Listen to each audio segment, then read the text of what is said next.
সাগরে লঘুচাপের প্রভাব ৩ নম্বর সতর্ক সংকেত।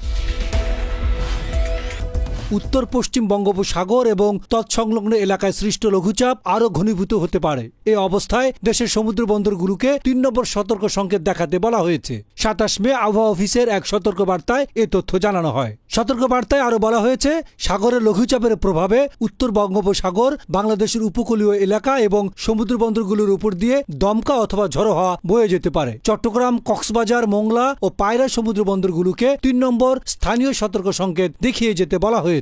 এছাড়াও উত্তর বঙ্গোপসাগরে অবস্থানরত মাছ ধরার নৌকা ও ট্রলারগুলোকে পরবর্তী নির্দেশ না দেওয়া পর্যন্ত উপকূলের কাছাকাছি এসে সাবধানে চলাচল করতে বলা হয়েছে। ডেস্ক রিপোর্ট, গণমানুষের আওয়াজ।